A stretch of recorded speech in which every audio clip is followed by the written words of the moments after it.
I have up here an image of St. John the Lateran, whose official name is the most holy church of saints, the most holy church of Christ, of saints, the saints, plural, John the Baptist and the evangelist.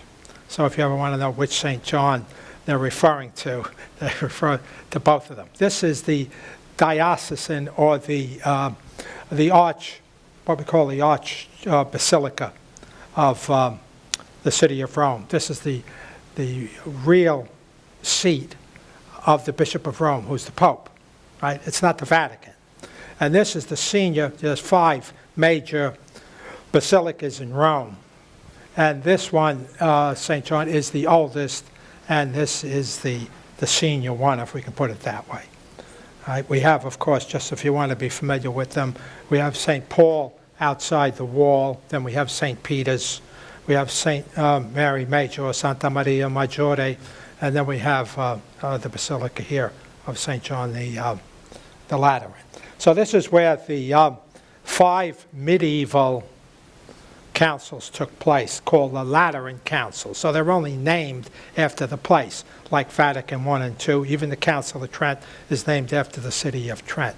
That's pretty much the tradition that started from the first council that we talked about in the first lecture. The Council of Nicaea was in Nicaea, Council of Constantinople, Chalcedon, etc., etc. So they're all named after the places in which the councils took place. I just have another image of the Lateran here. Lateran, you see the basilica to the left, and on the right is the palace. It was a Roman palace, so it does go back before the Christian era. As a matter of fact, the original palace, that's not the original one, goes back to BC, before Christ, in the Roman Empire. Okay, and it was from the Laterano family, or Lateranus in Latin it would have been, and that's what it's named after. Okay, and the actual name in Italian is Santissimo Salvatore e Santi, that's plural, Giovanni Battista Evangelista in Laterano.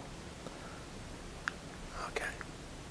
I just wanted to give you a picture of the Lateran Council. This is in back of, if I go back up here, hold on. If we see, this is the main altar. Behind the main altar, that's what they call the asp. And the asp, I give you this picture because that is the cathedra. We get the word cathedral from. Cathedra means seat. That's the seat of authority. Now, that's the Bishop of Rome's official authority seat. That's the Bishop of Rome. That's the Pope's seat in the Lateran, not in St. Peter's. Okay, but they've been in St. Peter's now for almost a millennium, so. Okay.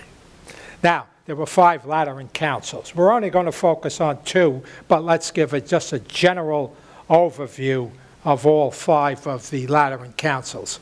The first one was Lateran I, 1123. The second one, Lateran II, was 1139. It was 16 years after the first one. You can see how close these councils were in the medieval church. Then the third one, 1179, was just 40 years after the second one. And then the next one, the fourth, 36 years. And then it would be 297, almost 300 years before they had the last Lateran Council, Lateran V. Okay. I just put down the Council of Trent here because we're going to talk about that next week. And it's important, if you'll keep this in mind for next week. This council ended, it was not even a year, so it ended in 1512. And 1545, that's 33 years, we have the Council of Trent.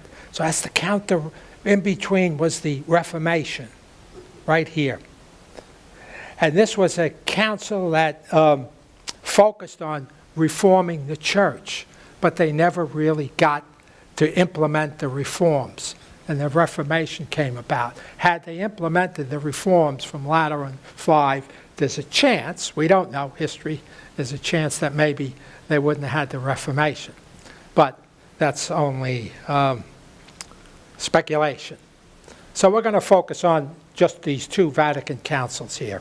Time doesn't allow us to go through all of them. And we're going to look at Vatican I and Vatican IV. Vatican IV is one of the most important, one of the most fruitful and productive councils in the history of the church took place in medieval time. So they're all products of their time. When we go back and we look at what the issues were in the council, sometimes it's difficult to understand that they had these issues. But if you understand the Middle Ages, and in all the other lectures I've gave on church history, the history of the popes, and some of the other topics we touched upon, I always try to give you the feeling of the period. And I always ask you, try to go back and put yourself in the context of the time.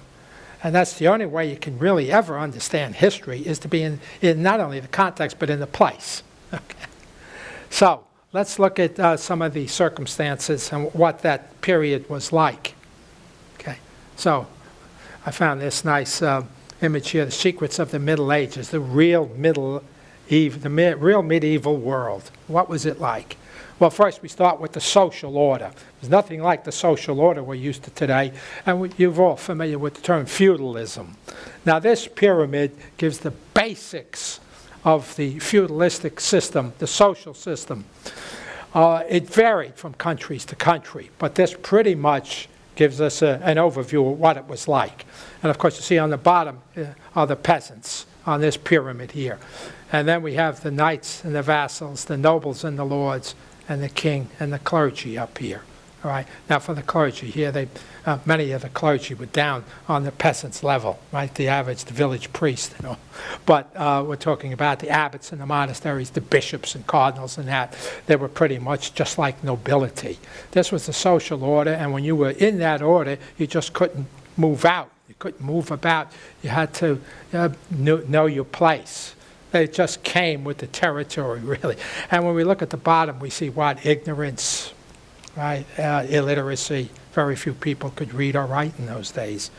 And that's why images, by the way, played such an important role in the medieval and Renaissance days. People were basically illiterate. And they learned from they can hear, so they would hear a sermon and look at the stained glass windows, the statues, and the other famous paintings to learn about the stories that were being told. Because most of the medieval artwork and Renaissance artwork are telling stories, right? And there'd be familiar characters to people who knew the Bible. They weren't reading the Bible, they learned it from the readings of the Gospel and the other readings at Mass. Okay, because it is a Catholic society, by the way. Okay, it's before the Reformation. So it was a world of ignorance, illiteracy, disease, plagues. They had 1347 to about 1350. The plague swept through Europe and killed, I don't know, they estimate sometimes 20 million people, half the population of Europe. They were dying like fleas. If you ever read it, I'll recommend something for you in a moment, which I have up here. Sanitary living conditions, superstitions. When the plague came, they didn't know anything about bacteria and all, right? They said it must be something from God. That's how it was. Then a lot of those beliefs turned into superstition. Of course, it's a day. It was a life without any technology that we're so used to now. Just imagine. I mean, without just electricity, no heating, no air conditioning. Oh, it must have been a heck of a world to live in. Everybody was scrounging just to keep alive. The world also was theocentric. In other words, God was the center of the world. God, we call it God-centered society. And life, the daily life, revolved around the church. That's what's important. They believed God was the cause and the answer to all things. I have this painting here. I just want to look at it for a moment. It's by, I know you can't see that here because it's a little too small, but Roger van der Weyden. And I think it's 1450. And it's a Netherlandish painter from the region of Belgium and Holland, in that area. They were prolific in the late Middle Ages and the Renaissance period for both art and music. Netherlandish art musicians were great composers of church music. As a matter of fact, many of them were hired to go to Italy by all the princes over there. I picked this painting out because it's referred to as the Seventh Sacrament. It's an altarpiece. Altarpiece means in those days it was in back of the altar in some church. There was a church in southern France. France comes right into that Netherlandish area. And you have the 7 sacraments here. So they knew about it. For example, here you have baptism. This is a confession. This is confirmation. I know you can't see the details, but if you can Google this, Roger van der Wittem, the 7 sacraments painting. And back here we have, let's see, confirmation, and this is confession, and this is confirmation. Over here we have the Eucharist, although this is a centerpiece with the crucifix. Of course, this is the Blessed Mother, John, and the women around the cross. And over here we have then the last 3 sacraments. We have holy orders here, matrimony, and anointing of the sick. That's how it was in those days. That's how the people learned, right? And so their daily life, their seasonal life was also revolved around the church, all the church holidays and the festivities, baptism, first communion, confirmation, marriage, and then burial. Got another old painting here. I didn't get the artist on that one, so okay. Also, what's important to understand, the divine right of kings. Kings ruled by divine right, and that was acknowledged by the church. They always thought that this was a special breed of people that had a royal bloodline that come down, because 3 or 4 centuries before this period, it was the rise of the monarchies, right? The Roman Empire had collapsed. The church, by default, was the only institution in those territories. People went to the church just about everything, but in all these countries, we're thinking about France, Germany, Italy, Spain, Portugal. There was a class of people, mostly military leaders, that rose up. They had leadership qualities, good health, command of people, and that sort of thing. So they ruled, and they thought these people are selected by God by the time they got the royal families in the Middle Ages. And it's important because they felt that they also, and that was recognized by the church, is that they were responsible to protect the church and the faith. Okay. So to understand the Middle Ages is to understand the Divine Comedy. And if you understand the Divine Comedy, you understand the Middle Ages. And, well, I'm not recommending reading the Divine Comedy, or it's not a bad idea, especially in the Inferno. But here's some recommendations. It's the world of Boccaccio's Decameron and Chaucer's Canterbury Tales. And by the way, Chaucer was very much influenced by Boccaccio. Some of his other writings, too, come out in Chaucer. Both of them, right? The Boccaccio's Decameron. Decameron is actually from a Latin word from a Greek word through Latin, deca, which is the a Greek word for 10. We get the word decade. So it's 10 stories by 10 different young people who fled the plague of 1347 in the city of Florence, went into the countryside, and then they give tales. If you read these tales, right, you're visualizing medieval life at the time. Chaucer's work was a pilgrimage from London to Canterbury to visit St. Thomas of Becket, I believe, shrine where he was buried in Canterbury. And as 24 people on the journey tell 24 different stories. So all of them, you could select one of those, read them, and you'll have a good feeling of what was going on. As a matter of fact, at the Decameron, I just recommend read the introduction. It's only about 4 pages or so, and it explains the horrors of the plague. That sets the stage. What happened, how people were dying. As a matter of fact, in the plague, those who took the heaviest toll were as any group, were the church, priests, nuns, caring for the sick and all. For all the corruption that we read about in the medieval church, they lived up to their duty and responsibilities, and they were dying like flies, like everybody else. Okay. So, what are some of the issues? I use the word plague the church, trouble the church, or whatever term you'd like to use during this period of time. Well, the one that kind of dominates all of them is lay investiture. And we'll get into that, explain it a little more in a moment. And then there was the lay interference in the church matters. Here you have the kings and the princes and the dukes and the earls in their territory always interfering in church business. Lay investiture was the ultimate interference, right? Selecting and appointing bishops and things like that. Okay. Clerical positions delegated to the sons of royalty. All right. This comes in hand with some of these other things, and I'll try to link some of these together in just a moment. In Europe at the time, they had what they call primogeniture. That means the oldest son inherited everything. Now, that varied from country to country, but basically it was primogeniture.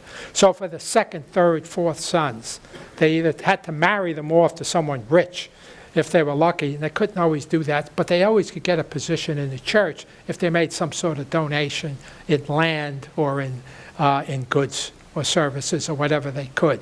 And then they would get their sons into the monastery schools or into the cathedral schools, depending where they lived in the countryside or in the big cities. And by the way, the monastery schools and the cathedral schools formed the very basis of our university system. The university system grew out of the monasteries and the cathedral schools. So that would be before this time, though.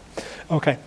Education of the clergy was a problem because they weren't consistently educated. So if you went to different priests, you would get different explanations of things, confusing, contradicting, and there wasn't quality education. Although some priests did get into the universities, very highly educated. We had some great theologians in this period. But the average village priest, or those in the monastery, were not really very educated. So they wanted to deal with that. Then the simony, the selling of indulgences and selling of ecclesiastical positions, ties into the clerical positions here, like the royalty would kind of sell. The church would, make an exchange, in other words. Okay, we'll take care of your son and we'll make him a bishop of this area or a cardinal. As a matter of fact, two of the popes, the two Medici popes, that would be, who were at the end of this period, Leo X and Clement VII, Medici popes, and they are the son of Lorenzo de' Medici and his nephew, and they were both made cardinals at about 11 or 12 years old. And they weren't very good popes, and that's when you had the Reformation. The worst problems happened under those two popes, which we're not going to cover in this class, but just to mention it. Benefice. Now, benefice of itself is not an evil, right? A benefice, though, could be abused. The benefice was a source of income or of revenue to the holder of the benefice. A benefice would be, in other words, if you would name a pastor to a church, the benefice would be whatever revenue. Don't forget, they didn't make revenue like our churches make today through donations and all. But whatever revenue, if that church owned any property, let's say, and any farming, and that went from monasteries and all, they were entitled to that revenue.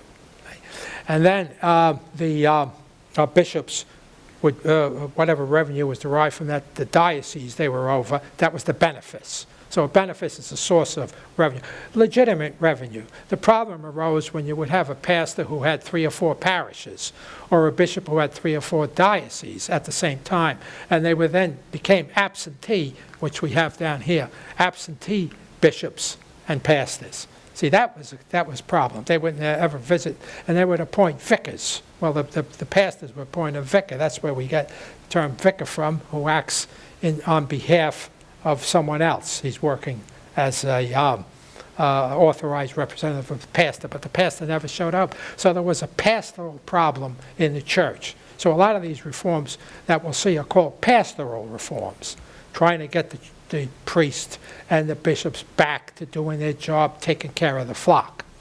All right. They started forgetting about it because they had to be counting their money and living very good, especially the bishops in those days. Okay. So then we have uneducated clergy. We have the education of clergy, but we have uneducated ones. Many clergy, they couldn't, even though they spoke the vernacular languages that came from Latin, didn't know Latin because they never learned to read or write. Right? So they had to teach them, at least enough Latin to say the Mass. So you can imagine what inconsistencies there were in the church in those days. We also have married clergies and concubines, all right? Some church, not the concept, but the law of celibacy existed from the earliest church to this day. It never was lifted, but in the Middle Age, they just ignored it. So many of them were married. And some of them said, well, we have to be celibate, but we can't get married, so we'll take a concubine. In other words, we'll live with a woman and cohabitate with them, but we won't get married because we're not allowed to get married. So you can see there were a lot of problems in the church. And of course, the people in their ignorance. So that's pretty, I think we went deeply into the context of the time, right? And this is what was facing the church. And this is what almost all the Lateran councils were dealing with in one way or another. Okay. So since we're only going to highlight 2 councils, let's see at least what the other ones accomplished. And you'll see they overlap pretty much what we just reviewed. The first Lateran, I'll learn this thing, confirmed the Concord of Worms. Now we're going to focus on the First Lateran Council in a moment, so I'll explain what the Concordat of Worms was. But it had to do, or let me just read this through, it ended the first phase of a power struggle between the papacy, the Pope, and the Roman, what they call the Holy Roman Emperor. It wasn't the old emperors of Rome. The Holy Roman emperors were that line of emperors who come down from Charlemagne, basically in Germany, that area there, Germany, Austria, but they had holdings in Italy and in some other in parts of France and all. Right? So Europe wasn't really defined as we know it today, but geographically that's where they were. So there was a big battle, we'll see, with the popes and the Holy Roman emperors. The second council declared, clerical marriages invalid and regulated clerical dress. They punished attacks on clerics by excommunications. That includes taxation of a lot of local and kings in different areas would say, we're going to tax the church. And they said, you can't tax the clergy without the permission of the bishops. And the punishment will be excommunication. Now, excommunication was a serious thing. We'll explain that in a moment in those days for kings and all. You'll see how powerful they could be. The third council, the third Lateran, limited papal elections to cardinals only. This is pretty much where they said up to this period, they had popes were elected by the people in Rome. Now, there was a period when the clergy, early church, where the clergy elected them. Right? They said, well, he's one of us, we'll elect him. Then that went to the people of Rome because he's the bishop of Rome. They said, we want to choose our own bishop. They did that. That was not uncommon in those days. Like St. Ambrose in the 4th century, the people, he wasn't even baptized. But he was such a good administrator and he was such a decent man. They voted him. They made him a cardinal. They made him a bishop. Then they made him a pope. They made him the bishop of the city. He did it all in one day. Ordination, baptism, ordination, made him bishop, and he was a great bishop, right? He converted St. Augustine. So that's how good he was. All right. All right, the third Lateran, and they also condemned simony, right, the selling of holy offices or holy items, and forbid the promotion of anyone to the episcopate before the age of 40. And remember, later on, we'll still see after this, the 2 Medicis becoming cardinals at 30, although cardinals in those days were not necessarily bishops. We'll point that out. Okay, the Fourth Lateran Council, which we'll focus on in a minute, dealt with the transubstantiation. Okay, we'll talk about that too a little bit. Make sure that's clear in your mind. And papal primacy, the conduct of the clergy, and it addressed how Jews and Muslims should wear distinctive clothing so they could be pointed out. Okay, all right. They call them sumptuary laws in those days. Yes, the Jews, they weren't, they were blatantly anti-Semitic in those days. That was how the medieval world was. And the Fifth Lateran Council attempted reform of the church. And this is the council that came almost 300 years later after the Fourth Lateran Council, and came only 30 years or so before, 30, oh no, it came 7 months. I had to refresh my memory. 7 months before Luther. So had they started the reforms, maybe it would have been a different story. Okay. Now, let's go back now to focus on Lateran I. Okay.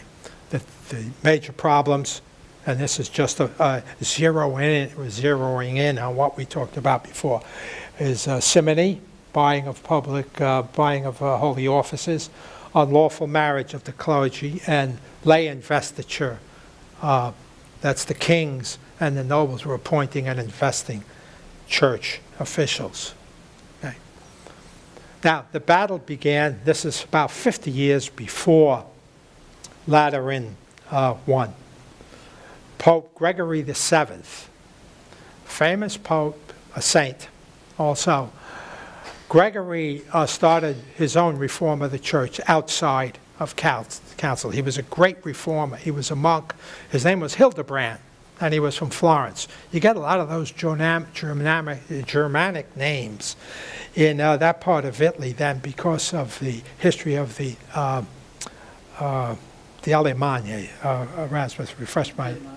The Longobardi, the Lombards, sorry. He was my Italian professor, so I can go to him, all right. The Longbeards in Italian, and that comes down as the Lombards. So there was a great Germanic entry right down the spine of Italy, all the way down that. So his name was Hildebrand, which is a German name, but he was a Florentine. And he became the Pope, and you've probably heard of the Gregorian reforms. They're not from Pope Gregory the Great, who was the Gregory the First, right? And they're not from the, I think it was the 11th who did the Gregorian calendar, but the Gregorian reforms were church reforms. But he really was aggressive in reforming the church. He was so aggressive that he stepped on the toes of Henry IV, the Holy Roman Emperor. Okay.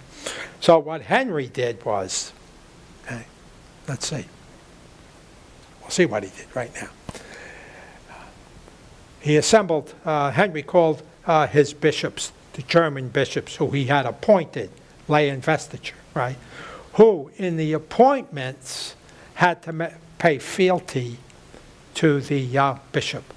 And in those days, when they come in and they were knelt before the king, and he dubbed them with the sword and that, or with a lance, as they called it, they would declare fealty that they were going to obey the emperor.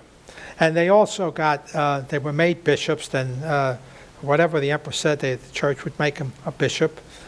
But they also had civil responsibilities.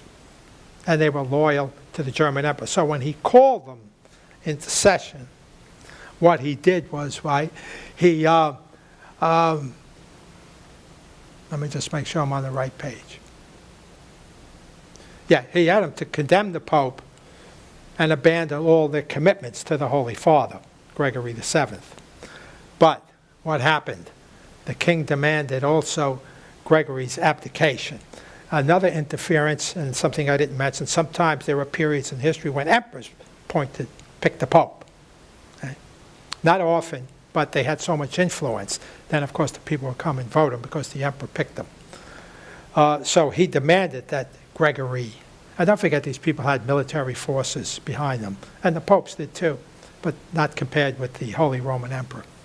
Okay. In response, Gregory excommunicated him.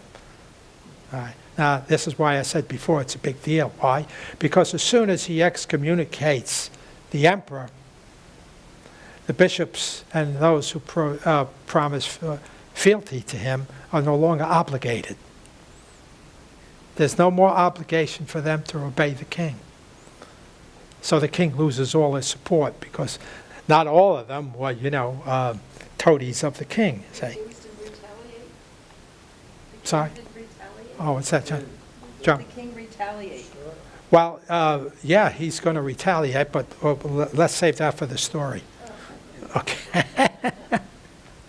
All right, so he's now excommunicates Henry. It's a famous point in history. Okay. All right, let me just go back and make sure we understand this lay investiture, right? Gregory also stated that 1 year from this date, he said, if you don't repent, he said, your loss of kingship becomes permanent. You can never declare it back. You gave him 1 year to repent.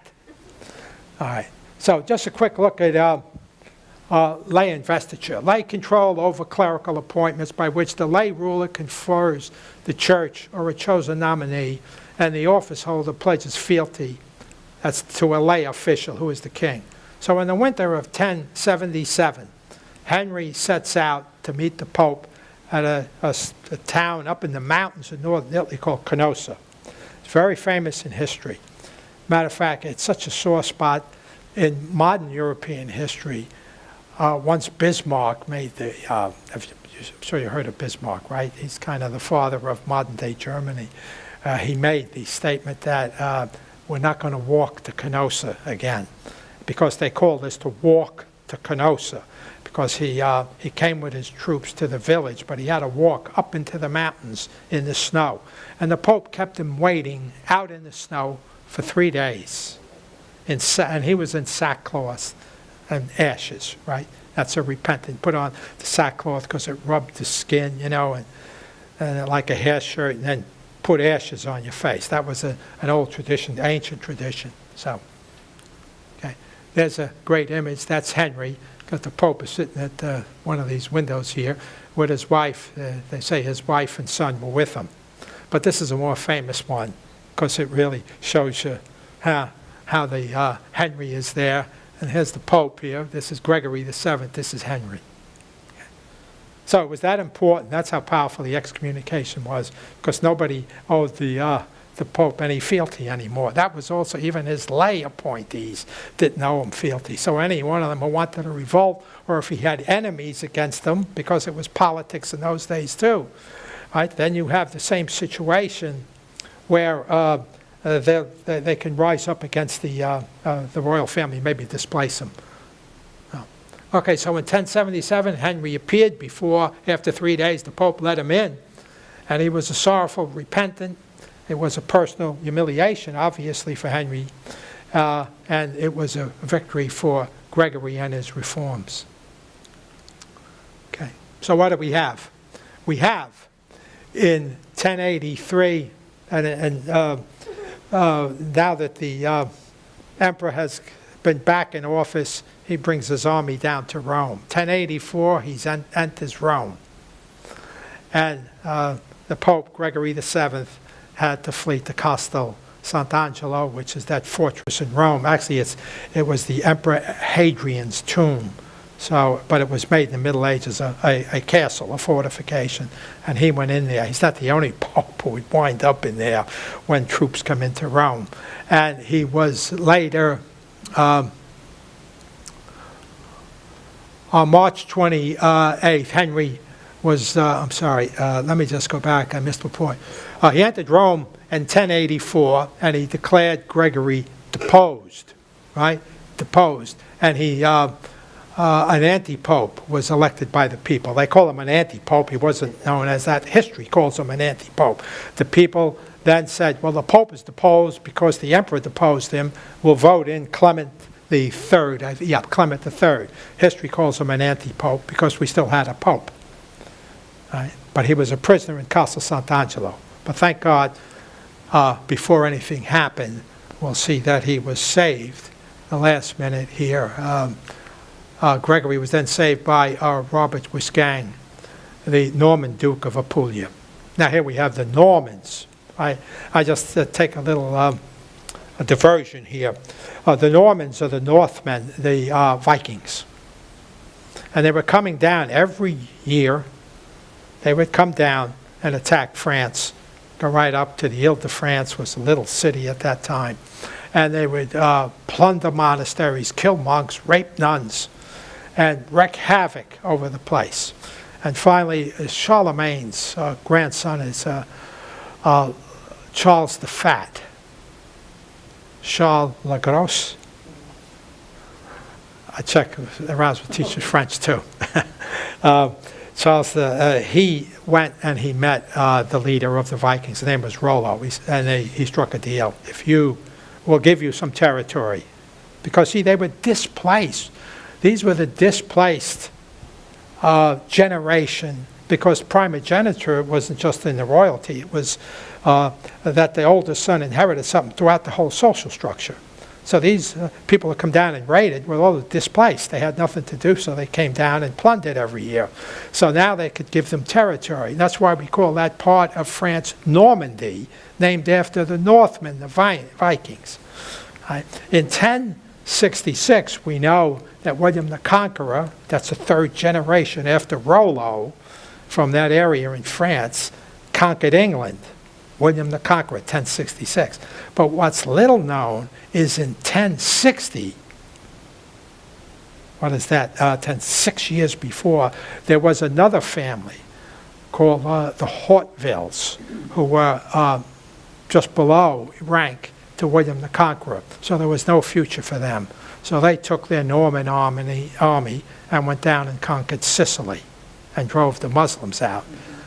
And they found out about it because they were the great crusaders too, because in 3 generations they converted from exploiting monasteries and convents. They converted to Catholicism, became great defenders of the faith.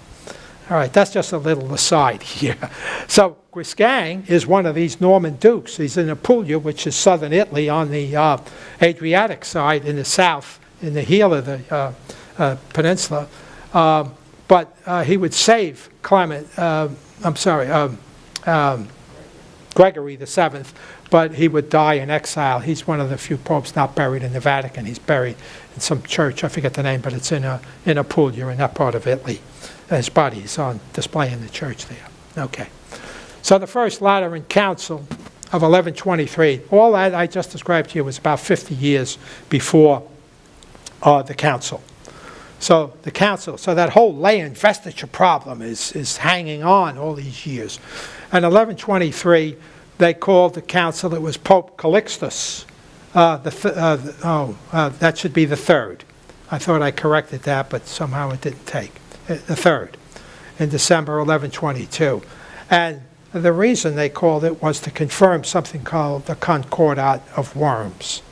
That was an agreement. We'll look at it. I'm going to show you some quotes from it. The Concordat of Worms was an agreement between Pope Calixtus III and Henry, the Emperor Henry V, the son of Henry IV. Right? Both at this time, both Gregory and Henry IV were dead. Okay, it's now Pope Calixtus and Henry V. And they came to an agreement about lay investiture in the city of Worms in Germany. So it was called the Concordat of Worms. But the council was called to confirm it. So bring all the bishops in now. All right, so the council sought to bring an end to the practice of, let me just call that lay investiture. Right? Free the election of bishops and abbots from secular influence, classify the separation of the spiritual and temple affairs, reestablish the principle that spiritual authority resides solely in the church, and abolish the claim of emperors to influence papal elections. Now, I have to point out one other thing. The Concordat of Worms, which we'll look at in a moment, only pertains, and it's agreement only between the German emperor and the Holy See. It didn't apply for other parts of Europe. So lay investiture would still come about, you see. Okay. So the council was convoked. 300 bishops showed up and more than 600 abbots. At that time, abbots could sit in on the councils too. They have the equivalent to rank of a bishop and abbot of a monastery. Some of those monasteries were very large in those days. So Calixtus, the Pope, presided in person, and the popes most of the time don't do that. During the councils, they approved the Concord of Worms, and they read and verified various other decisions. Okay, degrees against simony, concubinage, or having concubines, church robbers, and forgers of documents. It was very common to forge church documents. A lot of those who were skilled in doing manuscripts could easily forge them, and sometimes they forged those that gave people indulgences, and they would sell them and that sort of thing. So it was a big problem in the church. There was no way, before printing, there was no way to tell if a document was authentic or not. Matter of fact, it took from the Renaissance, from the fall of Rome to the Renaissance, we're talking about 1,400 years, that they found out that the Constantine, the document that said, I forget the name of it now, do you remember the donation? The donation of Constantine, the document that said the Pope, that the Emperor Constantine concedes to the Pope all of the territory in the former Western Empire. And they found out it was a forgery because one of the Renaissance scholars studied it. This is what they call critical literary analysis, and said that the language used here is not the language, and the things referred to are not from that period of history. It's from this period, you say, or from not this period, but from a later period. Okay, so anyway, lay investiture. I think we hammered out lay investiture enough. So let's go to here. Okay, this is a excerpt, if you don't mind, I'll just read it off to you. This is what Henry signed. He said, in the name of the Holy and Indivisible Trinity, I, Henry, by the grace of God, August Emperor of the Romans, for the love of God and the Holy Roman Church, and of our Master Pope Catechesis, and for the healing of my soul, do remit to God and to the Holy Apostle of God, Peter and Paul, and to the Holy Catholic Church, all investiture through ring and staff, and do grant in all the churches that are in my kingdom or empire, there may be canonical election and free consecration, all possessions and regalia, and here he turns back all of the confiscated properties of the church. That's what the emperor declared. That's from the Concordat of Worms. And the Pope Catechesis, this is his part. He says, I, Catechesis, the servant of God, one of the titles for the Pope, right? Do grant thee, beloved son Henry, by the grace of God, August Emperor of the Romans, that the election of the bishops and the abbots of the German kingdom who belong to the kingdom shall take place in thy presence. They granted him that. What they really granted him was approval. In other words, if there were 5 or 6 people being considered, and the emperor says, I don't like this person here, then the Pope would say, okay, well, how about this one here? The emperor says, he's fine. Okay, we'll pick him. So they allowed him to do that, okay? Because, well, it was important. Okay, so anyway, that's pretty much where the Pope, and just this last part, I'll point out, concerning the one elected, moreover, without any exaction, may receive the regalia from thee through the lance. So he would be made a bishop, but whatever was by the church, canonical investiture, but whatever civil role he had, because they had civil roles, then the Pope could do the lance on him. Not the Pope, the Emperor could do the lance on him for that. That was kind of division, dual agreement. Okay. Concerning matters, however, in which thou dost complain to me, and dost, I like the Old English here, demand aid, I, according to the duties of my office, will furnish to thee, and I give thee true peace. That's what the Concordat of Worms is. And it took Lateran I to go into this and give approval. Okay. Now keep in mind, and I had just pointed this out, but it is important, that this did not apply to England, France, Spain, or Portugal, or Italy. I put in there too. Investiture controversy will continue to plague the church down through the centuries. Yet the church will still look to the king and emperors to protect the church and to protect the faith. But it included Germany? Sorry, John? It included Germany then? Yeah. Well, this was for the church in Germany time. The part that would go and start the Reformation. Okay, this is the Lateran, the Fourth Lateran Council. This is the most productive and one of the highly esteemed councils of the church, the Fourth Lateran. A lot of church reform come out of this. Okay? And pretty much it's the same thing they were trying to reform. See, society, as I was saying, if you go back in those days, it isn't like today where a legitimate government or a well-functioning government or the government of the church sits down and they make the laws, and then they enforce the new laws. They make new policies and procedures. They enforce them. These things, they would make them and nobody would pay attention, and then they would forget about them, but they would be buried in the books. So a lot of these reforms, a lot of these councils kept going over the same reforms. But this one was an important one. They convened in the Lateran Palace by Pope Innocent III. Now, he is an exceptional pope. He is also very controversial, very productive pope, very renowned in history. He's famous, and to some people, he's infamous. So he was never canonized because there's too many negatives against him, and we'll point them out. But he was a great pope, for a great historical figure. He called the Fourth Lateran. And a lot of these reforms he already was doing. In other words, the Pope doesn't need a council to make the reforms. They do that to get a consensus, which is very important. If you bring all your bishops in, and they all agree. We see when we talk about Vatican II and the Council of Trent, it was very important when the church made decisions and set new policies and procedures to get the greatest majority. So they would come up with something and say it was 50-50, 54, 50% against. They would hammer it out, and if they got 60-40, they wouldn't say it passes like it does in the Congress, right?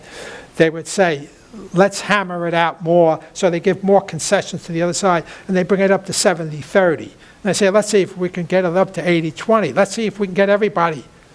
So that, they pass something and say, hey, it was unanimous. And how do you do that? You keep compromising and giving this bishop or that bishop something he wants and he likes. That's what they try to do in these councils. So you get the whole church behind you. Another thing came up they call collegiality. This would cover later. I'll mention this in the other lectures that we'll do. That's where the councils declared that they, at one point, were over the Pope. And I'll go over when and why that happened. But I don't want to get into it now because I get too much off the subject. But just so you know it, that the councils are important. Many popes didn't call councils. And they didn't call the Council of Trent, we'll see, and I'll talk about this next week, right after the Reformation, because the popes were afraid to have a council because they would maybe kick him out. But that won't happen anymore, okay, after Vatican I, which we'll talk about too in 2 weeks. Okay, so let's look a little bit at Innocent III. He's important. All right, Innocent was one of the most powerful and influential popes. He was central in supporting all the ecclesiastical reforms. And he wrote a lot of what we call decretals. Now, you'll only hear that term if you study church histories. Decretals are letters from the Pope that were turned into canon law. You can still go in a religious bookstore, one that's well equipped certainly, and buy decretals and read them because they're interesting from the old church. They don't really call them decretals anymore. But he wrote a lot of these letters that became church law. And that set up a reform of the church law itself. And there's periodic reforms where they go in. The last one was Vatican II. But some of the councils reformed all the laws of the church. And he also made critical decisions. He called the crusade, the Fourth Crusade. Now, some people take exception to crusades, especially today, with political correctness saying that, it's not right that we should go over and attack these lands and all. But this Fourth Crusade was a real disaster. They couldn't they didn't know how to get the troops to the Holy Land, so they made a deal with the Venetians. The Venetians were a separate country, the Republic of Venice. And they were a maritime nation, right? The maritime nations, Venice and Genoa, they study in early colonial history. Well, the Venetians said, we'll take them but want to stop in Constantinople and take care of some business because the Venetians were in conflict with the Greeks, the Byzantine world. So they dropped the Crusaders off there. They were welcomed because it's another Christian nation, and they were going on to the Holy Land. But everything turned bad. I won't get into the details. I did on the history of the popes last lectures. And they sacked Constantinople. They killed, they plundered, they raped other Christians. The Fourth Crusade. And they never got to the Holy Land. And the Pope didn't want that. He was against it. Innocent was his, let me go down. Let me just read this to you that I put down. Hold on. The Pope's critical decision organizing the Fourth Crusade originally intended to attack Jerusalem through Egypt. Unforeseen circumstances led to Constantinople, where they sacked the city in 1204, a major tragedy which also solidified the split between the Eastern and Western Church. We already had split with them in 1054. Here's 200 years later, and we're sacking it. And, well, the Pope took in. Now, what the Pope did was, it was explicitly against his orders to do this, so he subsequently excommunicated all the Crusaders. Right? But Innocent accepted the results as the will of God. He said, well, it must be the will of God. Right? They were simple in those days with their determinations here. And it must have been done to reunite the Eastern and Western churches. That's what the Pope said.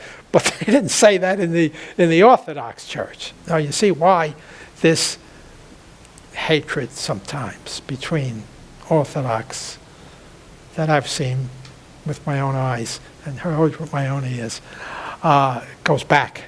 It goes deep. Okay. So, he called another crusade. He called an internal crusade right within Europe. He called a crusade against what's known as a group of Cathars, also called Albigensians. Cathar, we get the word from catharsis, cleansing. Albigensian, we get from the word alba in Latin, which means white, like Snow White, right? Albigensians, and the robe that the priest wears under his vestments is called an alb, right? The white alb he puts on before he puts the chasuble on. The Albigensians, they're interchangeable with that word, believed that they're a Gnostic type religion, Gnosticism, which is a duality, right? I did a lecture on Gnosticism, and I think I ought to bring that back because it comes out in church histories. The Gnostics believe there's not one form of Gnosticism, right? They appear in many different forms. They have two gods, duality. It's the origin of a lot of dualities. Good, bad. A good God, a bad God. Light, darkness.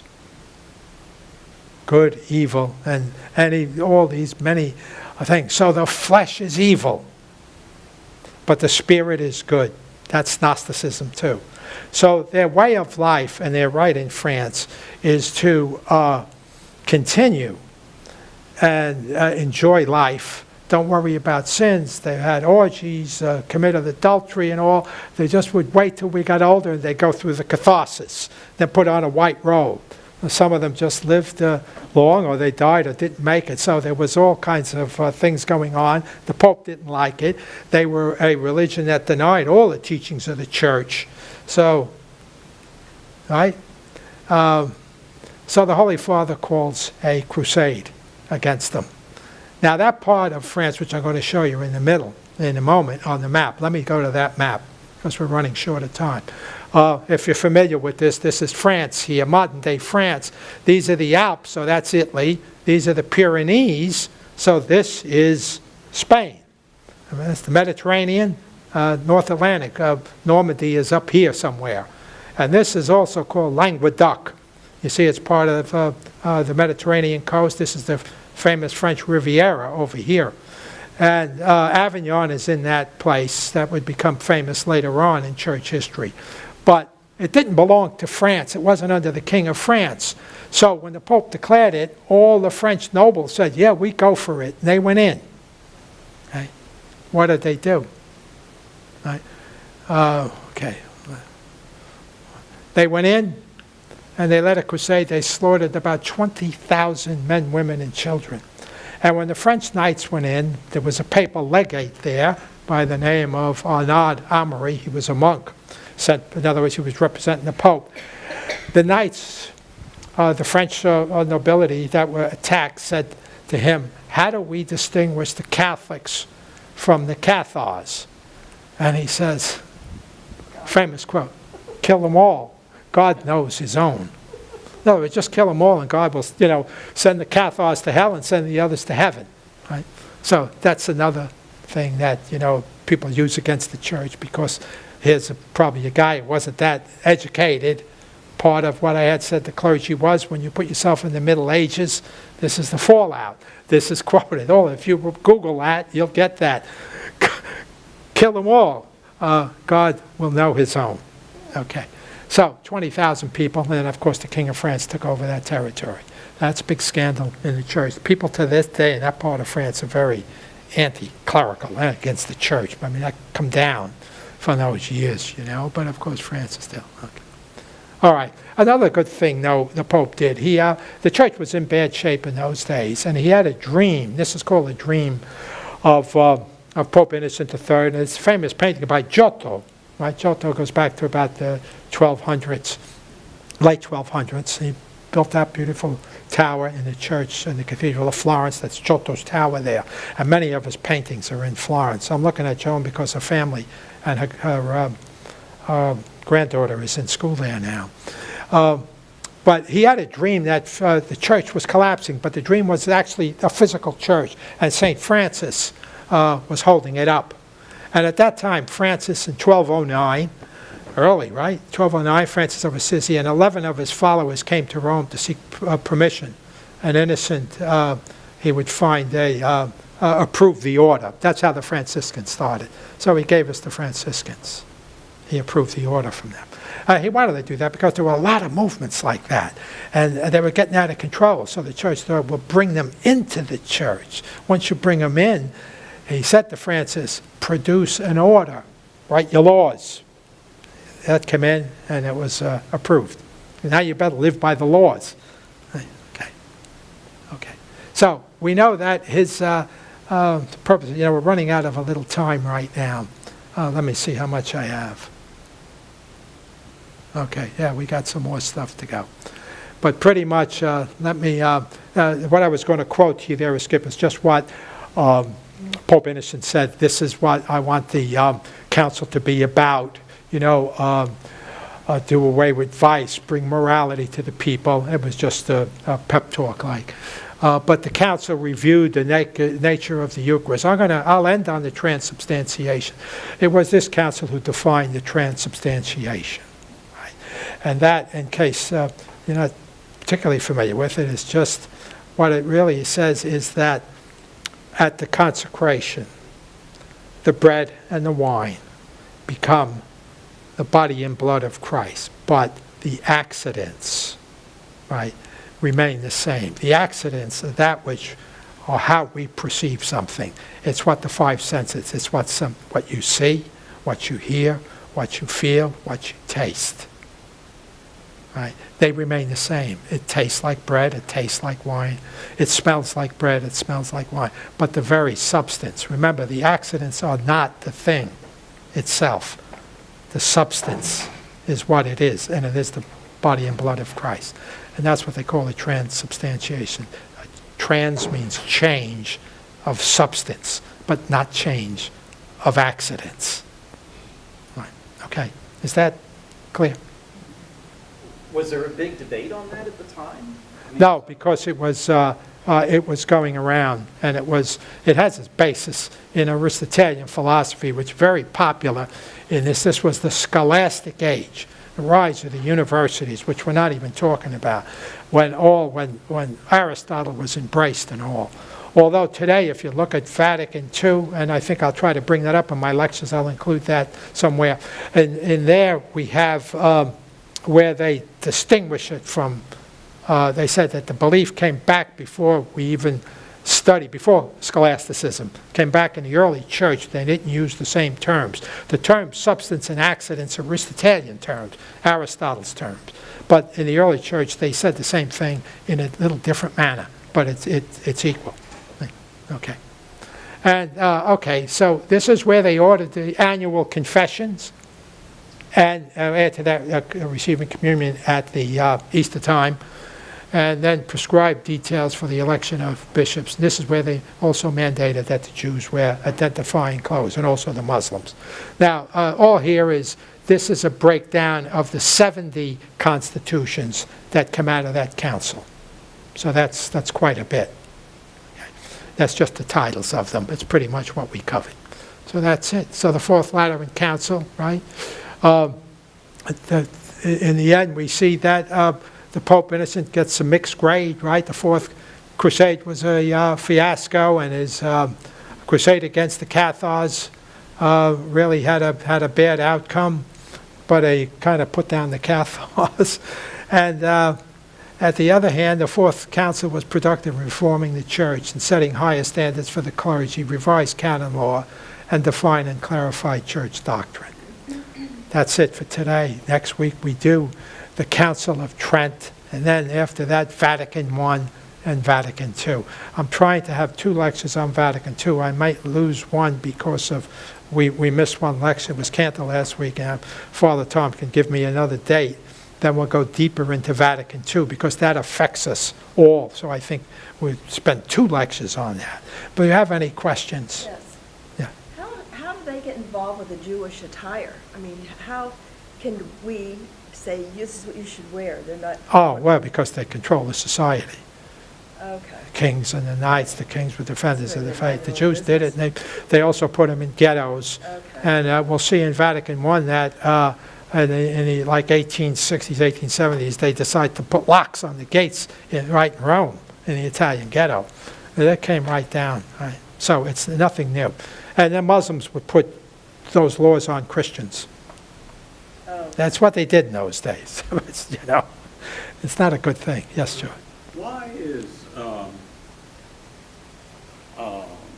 marriage, clerical marriage, not a solution rather than a problem? Not a solution, rather than Right, you want to talk about the problems in the church today? Right. And they're talking priests and bishops and all the clergy were married at one time, or they... Well, now they weren't all married. They A lot weren't of all them. married, Yeah. but there were married. Yeah. But now it's looked at, but it was a problem, right? It was a problem because there was... Okay, well, but now many people think it would be the solution. that's a good point.